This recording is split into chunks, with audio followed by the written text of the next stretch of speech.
There's a short 32-second video that's in this video that I'm about to show you.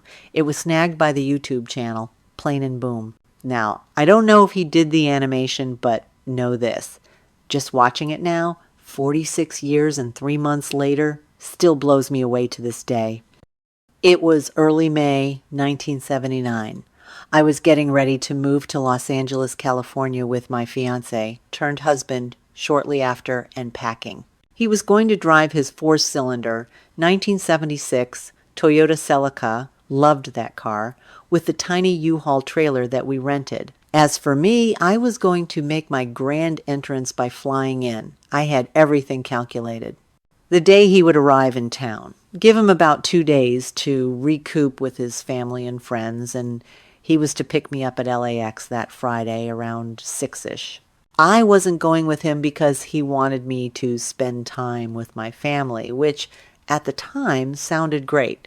When I picked up my ticket, I remember looking at it for a moment in disbelief and said inside my head, I'm going to LA. But I also heard inside my head 2 words, which was road trip. Road trip? What the heck? I'm flying, I thought to myself, and continued on with my day. It was early Sunday afternoon, May 20th. Maybe around 1-ish.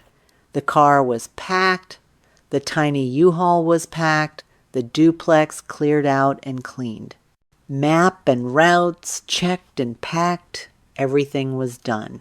He gave me a kiss goodbye, got into his 1976 Toyota Celica stick shift car, and proceeded to back out while I watched. As I anxiously watched is when I heard those 2 words again, road trip, and quickly brushed it aside while stating, inside my head, I'm flying, I got my ticket already, it's paid for. I watched as he adjusted his vehicle towards the road that led out of our neighborhood. I could hear as he shifted the gears from reverse and into drive. Then he proceeded slowly driving forward.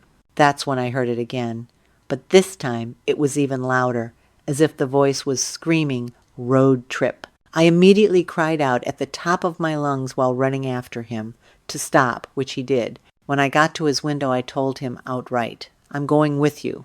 I'm going to be your co-pilot and keep you on schedule. He tried to talk me into staying behind and flying into LA, but I wouldn't budge with my decision. My heels were dug in firmly into the ground. What are you going to do with the ticket? He asked. I said, without any hesitation, I'll just cash it in when we get to LA. Which we did the following Thursday at a travel agent located in the Towers in Century City. It was around 6-ish on the evening of Friday, May 25th, 1979. I was on the phone checking in with my mom.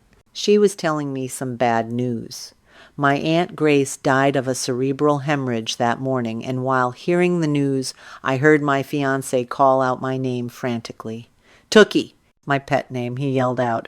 Tookie, Tookie, Tookie. Ma Tattoo, his pet name, is calling me. It sounds kind of urgent. Look, all is well here. I'll chat with you later, and hung up. I took a deep breath, then lifted myself off the edge of the bed and proceeded to walk into the living room, being a bit annoyed. Where's the fire? I asked sarcastically. He was standing in front of the TV set, pointing at the screen. When I walked up to where he was standing, all I noticed were names scrolling across the screen. What am I looking at here? I asked him.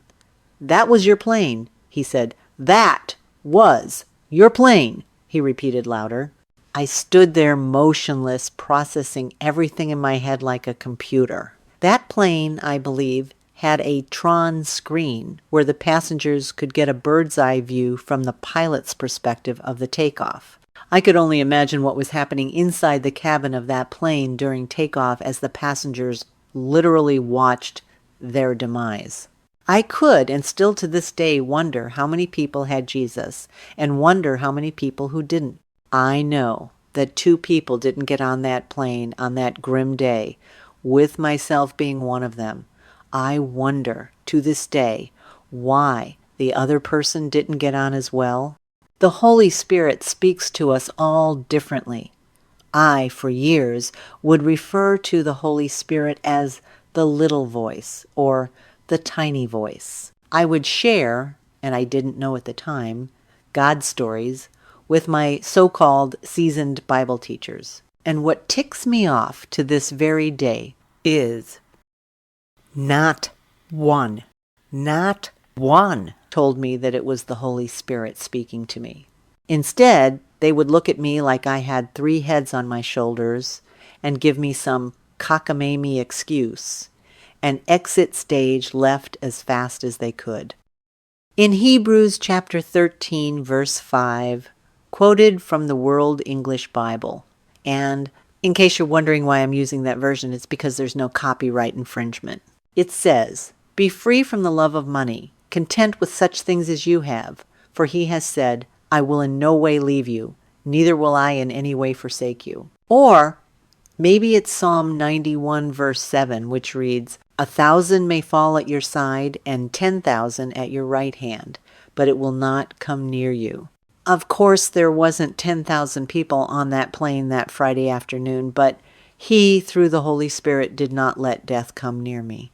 Now, every once in a while, I'm asked by a fellow Christian, "What's your God story?" Immediately, a big grin washes over my face, and I respond by asking, "Which one?" This story, American Airlines Flight 191, is one of many where my life was literally spared, and I'm very curious to learn, how does the Holy Spirit speak to you?